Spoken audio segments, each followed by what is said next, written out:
I bet a few of you clicked on this thinking it was going to be porn. A few more of you maybe thought it was going to be a study in a punch to the mouth. Well, if you're old enough, you probably recognize the acronym KISS as the famous reminder that all of us were given at one time or another. It's a slogan worth reviving. Here's why this is such an important principle. The tendency for people doing karate training is to keep adding to the skills they have so that theoretically they have a tool for each situation that occurs. You learn to block an attack in a certain way, but if you mistime it or his body's a little bit this way, you can switch to this one and so forth. The theory is that if you master all these techniques and then make your mind placid but alert when fighting, the right technique will spontaneously pop up for that situation. But I can tell you after decades of doing this, that the guy with the clear and specific plan in mind and the will to carry it out is the one who will prevail. And since that's the case, it's also clear that the more possibilities there are for what you can do, the more trouble you're going to be in deciding on one. On the other hand, if you decided long before that every time X happens you are going to do Y, it's pretty darn likely you're going to do Y. I fought in a tournament years ago. I forget why. Actually, it was kind of a midlife crisis sort of thing. I was in the over 45 category, and I faced a little guy from Panama. He was light and fast. I decided I had to be aggressive and move in on him with a strong combination. Bam! He caught me right in the liver. He got a point or half point, whatever it was. Hajime, we start again. I move in. Bam! Same spot. Over. Bow. I walk off. I stopped to watch the next match. And then I passed out. He got me with a good recoil that had a delayed action. That's some real karate there. Scary stuff. Right in the liver. I had to drink some beer later, just to make sure my liver was all right. And I saw the guy, and I said, "You must practice that a lot." And he smiled and just nodded his head. And I learned another important lesson.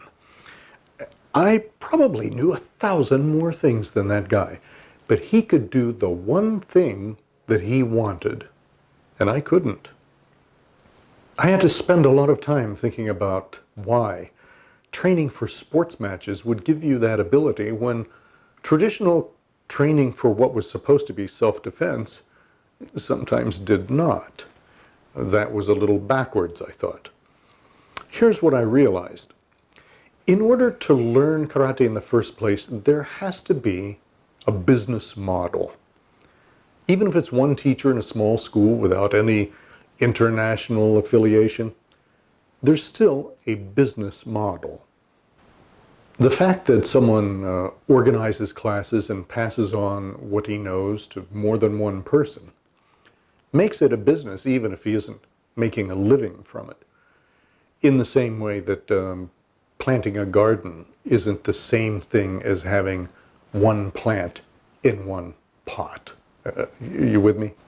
The architect of modern karate was Anko Itosu in the early 1900s. He organized teachings from various sources into a curriculum for mass consumption, adopted by the education system in Okinawa, removing all the really deadly techniques so that kids could do it safely, emphasizing the calisthenic value so it could be practiced for phys ed classes. This became the model for karate that spread everywhere. Now, naturally, when you have a business, And I'm not using that in a negative sense. But when you have a business, you have to have something to sell. The bigger the inventory you have, the bigger the business you have. A department store makes more money than an umbrella store. Okay? We sell only the best umbrellas. That might be an okay model when quality is your main concern. And you might have a good point when you say, well, it's always going to rain sometime, but you're probably never going to see an international chain of umbrella stores. On the other hand, there are karate styles that are practiced all over the world, and they all share common techniques while having their own individual slant on them. The kata they practice showed the lineage of the particular style, but in most cases, early on, those schools adopted kata from different sources and incorporated them into their curriculum. A kata, as we know, is a catalog of moves that the originator thought were the most important to practice. So most styles have many catalogs of techniques that came from different creators. And the creators of those kata addressed the most common self-defense situations, like being grabbed by the wrist. In the style I come from, Goju Ryu, there is a defense against this attack in lots of the kata that we learn.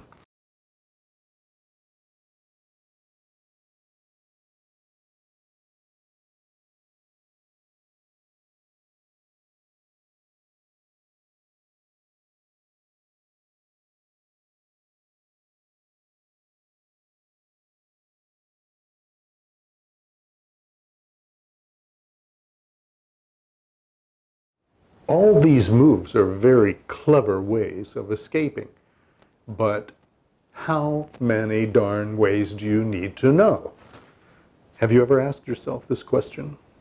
Especially when someone with no training at all, but with a little guts, will see that if you grab him, your hand is occupied and he can just punch you.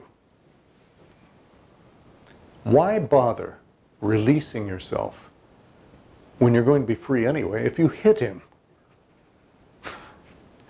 What I did years ago was pare down the number of responses to a given attack so that I could practice quality instead of quantity.